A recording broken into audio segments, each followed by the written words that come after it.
কেন আমরা আমাদের মায়েদেরকে বা আমাদের বোনদেরকে শিক্ষিত করতে চাই, একই সাথে তাদের হাতে ফ্যামিলি কার্ড তুলে দিতে চাই? কারণ এই দেশের জনসংখ্যার অর্ধেক হচ্ছে নারী।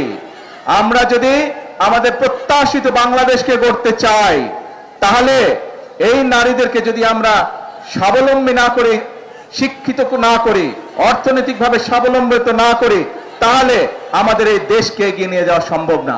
এবং সেই জন্যই আমরা সিদ্ধান্ত নিয়েছিলাম, বাংলাদেশের মানুষের কাছে আমরা প্রতিশ্রুতি দিয়েছিলাম যে বিএনপি 12 তারিখের নির্বাচনে যদি আপনাদের সহযোগিতা, আল্লাহর রহমতে বাংলাদেশের জনগণের সমর্থনে সরকার গঠন করে, ইনশাল্লাহ আমরা দেশের 4 কোটি পরিবার রয়েছে, ধীরে ধীরে আমরা এই পরিবারের যারা মায়েরা আছে, গৃহিণীরা আছে, তাদেরকে আমরা ফ্যামিলি কার্ড এক এক করে পৌঁছে দিব। এবং সেই ফ্যামিলি কার্ডের মাধ্যমে আমরা 2500 টাকা করে প্রতি মাসে আমরা মায়েদের হাতে তুলে দিব, যাতে করে সেই মায়েরা পরিবারের শিশুদের লেখাপড়া বলেন, স্বাস্থ্য বলেন, সবকিছু ঠিকভাবে যত্ন নিতে পারে। ধীরে ধীরে যাতে মায়েরা ছোট ছোট ব্যবসা বাণিজ্য করার মাধ্যমে স্বাবলম্বী হয়ে গড়ে উঠতে পারে। কারণ মা যদি শিক্ষিত হয়, পরিবার শিক্ষিত হয়।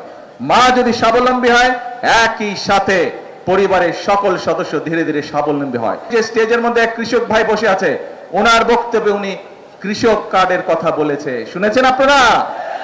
এই কৃষক কার্ডের কাজও কিন্তু খাল খননের কাজ যেমন আমরা শুরু করেছি, ফ্যামিলি কার্ডের কাজ যেমন আমরা শুরু করেছি, আল্লাহর রহমতে কৃষক কার্ডের কাজও আমরা ধীরে ধীরে শুরু করেছি। হতে পারে এখন পর্যন্ত কেউ বলতে পারে যে আপনারা তো অল্প দিয়েছেন। হ্যাঁ, আমরা কাজটি শুরু করেছি, সরকারের কাজ ধীরে ধীরে এগোয়। কারণ এই যে সামনে বাজেট আছে, এই বাজেটে আমরা ফ্যামিলি কার্ড এবং কৃষক কার্ডের জন্য অনেক বেশি বরাদ্দ রাখবো। কারণ বর্তমানে যে বাজেট চলছে, এটি তো বিএনপি সরকারের বাজেট না, এটি বিএনপি সরকারের আগে যে অন্তর্বর্তীকালীন সরকার ছিল তাদের করে যাওয়া বাজেট। এবং সেই বাজেটের মধ্যে ফ্যামিলি কার্ডের কোনো টাকা দেওয়া ছিল না, সেই বাজেটের মধ্যে কৃষক কার্ডের জন্য কোনো টাকা দেওয়া ছিল না। সেই জন্য ইনশাল্লাহ এবার আপনাদের সরকারের বিএনপি সরকার বাজেট তৈরি করছে এবং সেই বাজেটের মধ্যে ফ্যামিলি কার্ডের জন্য বরাদ্দ রাখা হবে, সেই কার্ডে কৃষক কার্ডের জন্য বরাদ্দ রাখা হবে কৃষক ভাইদের জন্য।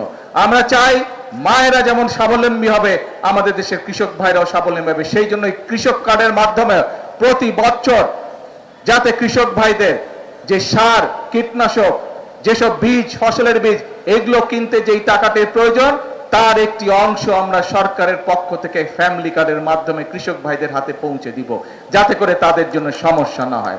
প্রিয় ভাই বোনেরা, কি আপনারা সবাই কৃষক? গুড। এখানে টেকনিক্যাল কলেজের কথা বলা হয়েছে, এখানে টেকনিক্যাল কলেজের ডিমান্ড করেছে এমপি সাহেব, করেছে না একটু আগে? আপনাদেরই তো সন্তান, আপনাদেরই সন্তান, কিন্তু এই এলাকার সন্তানই, চাঁদপুরের সন্তানই হচ্ছে বাংলাদেশের শিক্ষামন্ত্রী। আপনাদের সামনে শিক্ষামন্ত্রীকে আমি এখনই বলে যাচ্ছি, যত দ্রুত সম্ভব সেই টেকনিক্যাল কলেজের ব্যাপারে যাতে ব্যবস্থা গ্রহণ করে।